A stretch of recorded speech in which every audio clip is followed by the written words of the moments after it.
네, 2번 보겠습니다. 자, 유무선 랜에서 자, 어떻게 되는지 1번부터 보겠습니다. 자, 전통적인 유선 이더넷 네트워크에서 CSMA CD 방식입니다. 자, 이때 네트워크의 길이를 무한으로 늘릴 수 없고요. 최소 프레임 크기에 제한이 있게 되는데 그 이유를 설명해라 그랬습니다. 자, 이렇게 송신자가 있고 수신자가 있을 때 이렇게 보내죠. 보내면 자, 도착한 다음에 이렇게 돌아오게 되는데 데이터가 이 시점이에요. 근데 우리가 보낸 것보다 좀 나중에 여기서 이렇게 보내게 되면 이 중간에 여기서 이렇게 충돌이 일어나게 되죠. 그렇게 되면은 이렇게 돌아온 요 시점에 충돌했다는 걸 알게 돼요.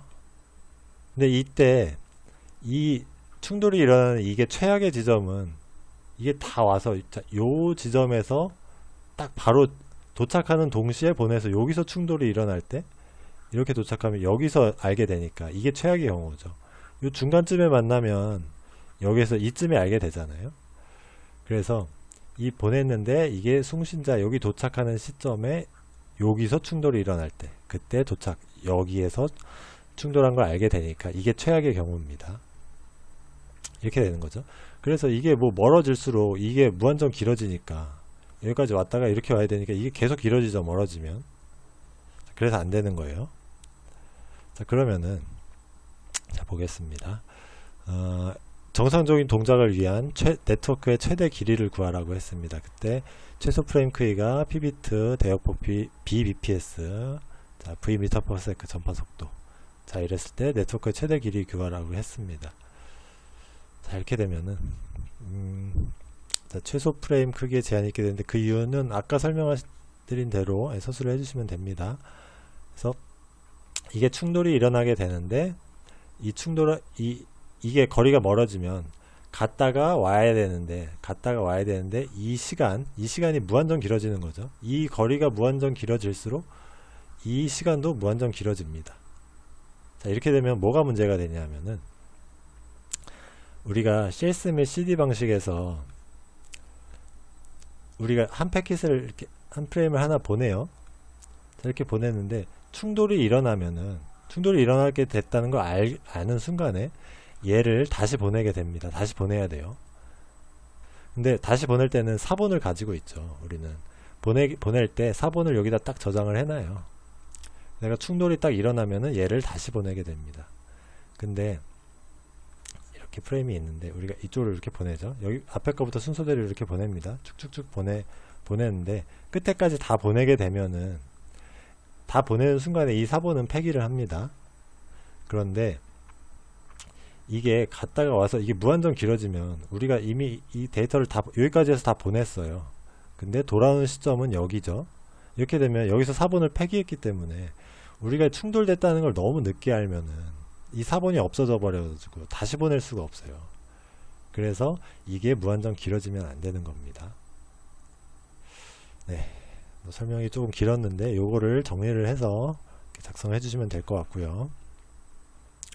자, 그러면은 최소 프레임 크기. 자, 프레임 크기가 이거보다는 커야 돼요. 그러니까 프레임 크기가 이게 클수록 보내는 시간이 기니까 여기부터 이렇게 시간이 가는 거죠. 이 길이가 이제 길어져요. 이 길이가 어느 정도 좀 길어야 여기까지는 와야 우리가 충돌됐을 때 충돌된 시점을 알 때 아직 전송이 끝나지 않아야 우린 사본을 가지고 있으니까 이게 어느 정도는 좀 길어야 됩니다. 그게 네트워크의 이게 이론적인 최대 길이입니다. 네트워크의 최대 길이가 아니고 프레임의 최소 크기입니다. 네, 그래서 이 네트워크의 길이, 요 길이를 x라고 할 때 요 길이의 최소 거리가 필요한 거죠. 자, 이거를 계산을 해 보겠습니다. 그러면은 자, 프레임 크기가 p 비트예요.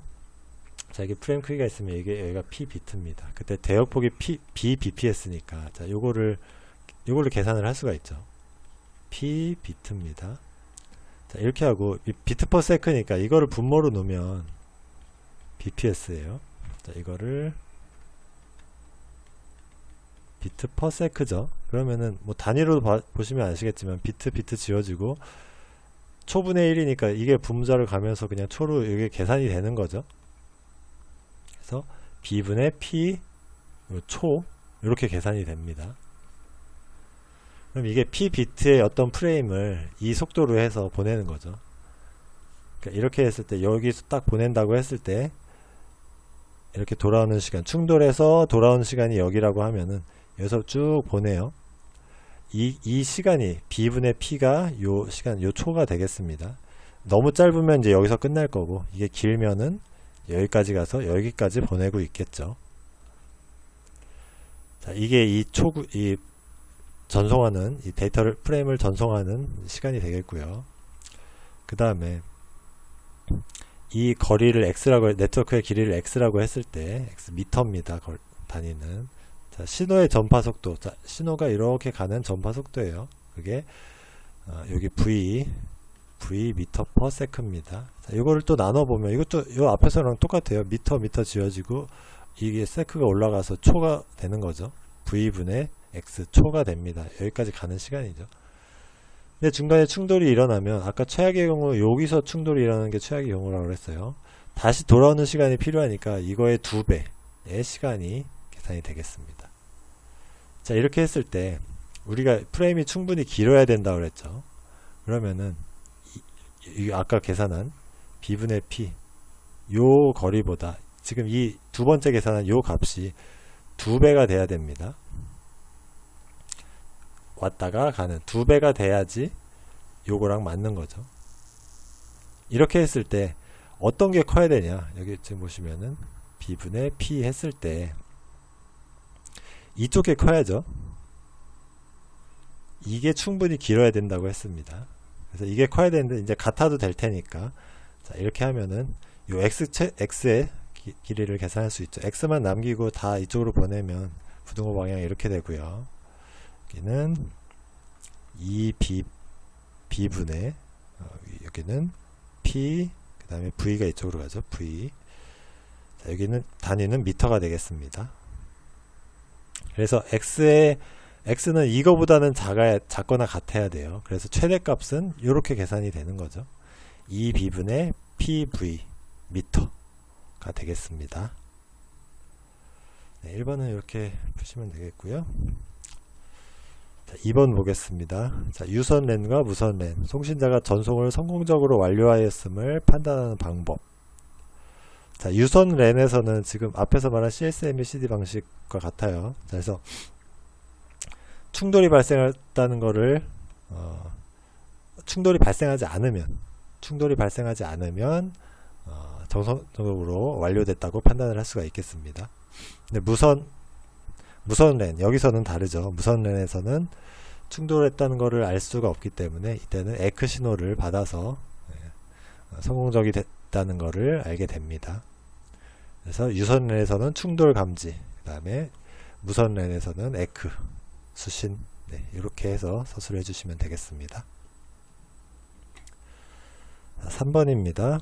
자, 무선 랜, 자, 여기서는 IFS, 인터프레임 스페이스 접근법으로 하고 있는데, 자, 이렇게 세 가지 IFS가 있어요. 이거에 대해서 어떤 프레임 전송에 사용하는지 설명을 해라 그랬습니다. 무선 랜에서 우리가 데이터를 전송을 할 때 보면은 여기서 데이터 전송을 하죠. 여기서 전송을 할 때 DIFS 시간을 기다립니다. 먼저 채널 감지하고, 자, 그 다음에 요만큼 기다린 다음에 전송을 해요. 자, 이렇게 하고 여기 전송을 하는데 RTS를 보내죠. RTS를 보내기 위해서 DIF 시간을 기다립니다. 자, 어떤 프레임 전송에 사용되는지를 하라고 그랬으니까 RTS 전송할 때 DIFS를 쓰는 거죠. 그래서 이 수신 측에서 이걸 받으면은 여기서 SIFS 시간 기다렸다가 CTS 전송하죠.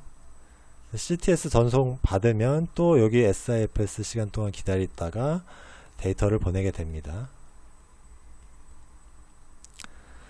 그래서 데이터를 받으면 데이터를 이제 쭉 받다가 데이터를 다 끝내고 여기다 또 SIF 시간 기다렸다가 데이터 이 에크를 송신하게 되죠. 에크 송신할 때도 요 SIFS 시간 기다렸다가 보내게 되고요. 자, 그래서 이 DIFS라는 거는 RTS를 보내기 위해서 대기하는 시간이 되겠고요. 다음에 SIFS는 이 CTS를 보내기 위해서, 그 다음에 데이터를 보내기 위해서, 그 다음에 데이터를 받았다는 에크를 보내기 위해서 기다리는 시간이 되겠습니다. 자, 이렇게 했고, 그 다음에 PIFS라는 거는 여기 포인트 조정 함수죠.